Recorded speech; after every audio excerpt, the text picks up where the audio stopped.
पिछले भाग में हमने जाना कि समय के साथ समाज में वर्ण व्यवस्था मजबूत होती चली गई और समाज ब्राह्मण, क्षत्रिय, वैश्य और शूद्र में बंट गया। इतिहासकारों के अनुसार समाज को 4 वर्णों में बांट दिया गया था, लेकिन उसके बाद समाज हजारों जातियों में बढ़ता चला गया। कुछ विद्वानों का मानना है कि समय के साथ ये व्यवस्था और जटिल होती चली गई और समाज छोटे छोटे जाति समूहों में बंट गया।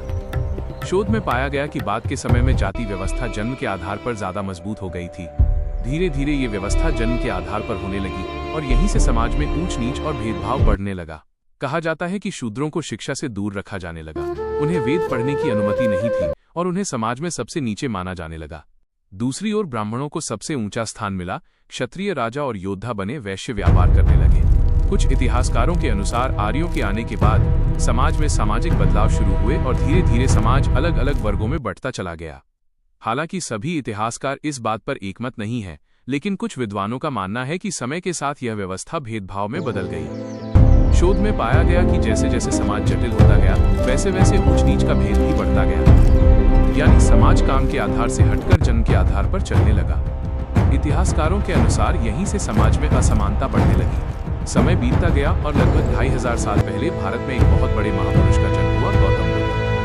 इतिहासकार बताते हैं कि उस समय समाज में ऊंच नीच, भेदभाव और कठिन धार्मिक कर्मकांड बहुत बढ़ गए थे। कुछ विद्वानों का मानना है कि इसी कारण उस समय नए धार्मिक और सामाजिक विचार सामने आने लगे। गौतम बुद्ध ने समाज में फैली ऊंच नीच का विरोध किया। उन्होंने कहा, मनुष्य जन्म से नहीं, कर्म से बड़ा होता है।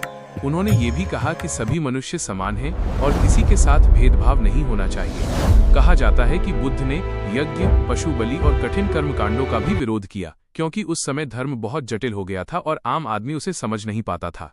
उन्होंने लोगों को सरल मार्ग बताया, सत्य बोलो, हिंसा मत करो, चोरी मत करो, लोभ मत करो और सभी के साथ समान व्यवहार करो।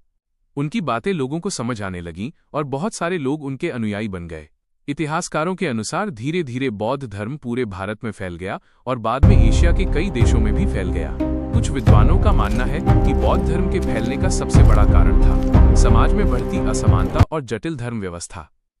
जब समाज में भेदभाव बढ़ता है तो कोई न कोई उसके खिलाफ आवाज जरूर उठाता है। इतिहासकारों के अनुसार पहले बुद्ध ने आवाज उठाई, फिर आगे चलकर महावीर ने भी समानता की बात कही। इतिहास से सबसे बड़ी सीख, अगर हम सिंधु घाटी सभ्यता से लेकर बुद्ध तक का इतिहास देखें तो हमें एक बात समझ आती है। पहले समाज में समानता थी, फिर समाज बढ़ने लगा। इतिहासकारों के अनुसार आर्यों और ब्राह्मणों के आने के बाद समाज को अलग अलग वर्गों में बांटा जाने लगा, फिर ऊंच नीच बढ़ी, फिर उसके खिलाफ आवाज उठी। शोध में पाया गया कि जब समाज में असमानता बढ़ती है तो समाज कमजोर होने लगता है, और इतिहासकारों के अनुसार जब समाज में समानता, शिक्षा और न्याय होता है तब समाज मजबूत होता है। इतिहासकारों के अनुसार गौतम बुद्ध के समय और उसके बाद भारत एक अखंड देश नहीं था, बल्कि भारत कई छोटे बड़े राज्यों में बटा हुआ था, जिन्हें महाजनपद कहा जाता था। कुछ विद्वानों का मानना है कि उस समय लगभग 16 महाजनपद थे। इन महाजनपदों में प्रमुख थे मगध, कौशल, वत्स, अवंती, काशी, कुरु, पंचाल, गांधार और मल्ल आदि। शोध में पाया गया कि इन सभी राज्यों के अपने अपने राजा, अपनी सेना और अपनी व्यवस्था होती थी। उस समय कोई एक राजा पूरे भारत पर शासन नहीं करता था। कुछ इतिहासकारों के अनुसार आर्य और ब्राह्मण संस्कृति का प्रभाव उत्तर भारत के कई हिस्सों में बढ़ चुका था, जैसे कुरु, पंचाल, काशी, कौशल और मगध के कुछ भागों में वैदिक परंपरा, यज्ञ और वर्ण व्यवस्था का प्रभाव देखा जाता है। हालांकि सभी जगह एक जैसी स्थिति नहीं थी। कुछ विद्वानों का मानना है कि भारत के कई क्षेत्रों में उस समय भी मूल निवासी समुदाय अपने अपने राज्यों में रहते थे और उन पर स्थानीय राजाओं का ही शासन था। शोध में पाया गया कि भारत के अलग अलग हिस्सों में अलग अलग संस्कृतियां और समाज व्यवस्था साथ साथ चल रही थी। कुछ इतिहासकारों के अनुसार जहां जहां स्थानीय मूल निवासी शक्तियां कमजोर थीं, वहां बाहरी प्रभाव ज्यादा मजबूत हुआ और वर्ण व्यवस्था अधिक लागू हुई। हालांकि सभी विद्वान इस बात पर एकमत नहीं है, लेकिन कुछ शोध यह संकेत देते हैं कि अलग अलग क्षेत्रों में सामाजिक व्यवस्था अलग अलग रूप में विकसित हुई। इतिहासकारों के अनुसार उस समय भारत की सबसे बड़ी समस्या ये थी कि भारत एक देश नहीं था, बल्कि कई छोटे छोटे राज्यों में बटा हुआ था और ये राज्य आपस में युद्ध करते रहते थे, यानी आपसी युद्ध बहुत होते थे और कोई भी राजा पूरे भारत के बारे में नहीं सोचता था, सभी अपने अपने राज्य के बारे में सोचते थे।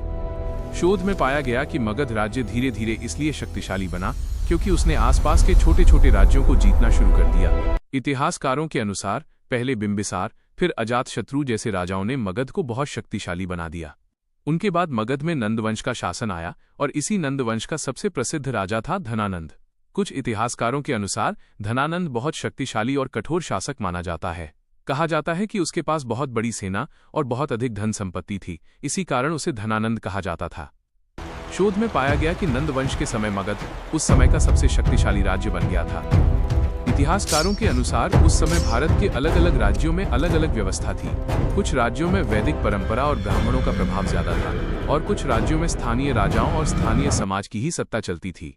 कहा जाता है कि पौरव राज्य, राजा पोरस का राज्य में भी स्थानीय राजा की ही सत्ता थी और वहां बाहरी प्रभाव बहुत कम था।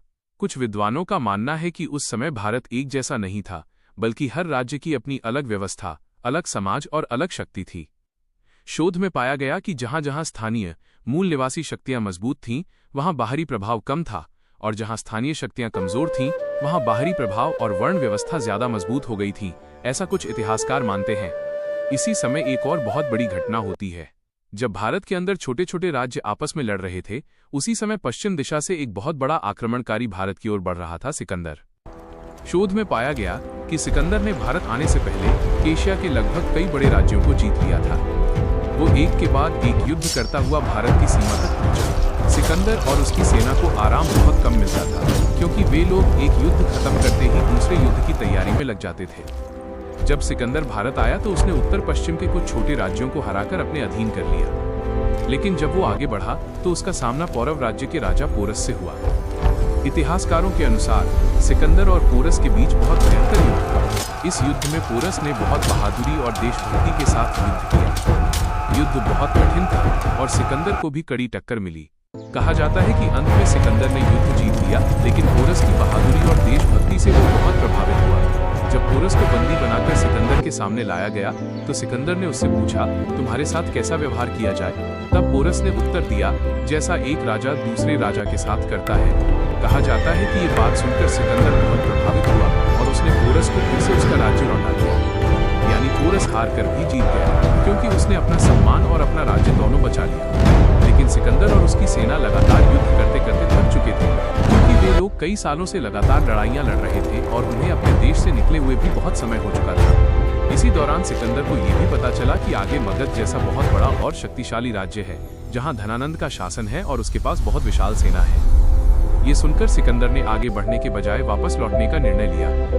यानी सिकंदर भारत के कुछ ही हिस्सों तक पहुंच पाया, पूरे भारत को नहीं जीत सका। कुछ विद्वानों का मानना है कि सिकंदर के आक्रमण के बाद भारत के कई राजाओं और विचारकों को ये एहसास हुआ कि अगर भारत को बचाना है और शक्तिशाली बनाना है तो भारत को एकजुट करना ही होगा।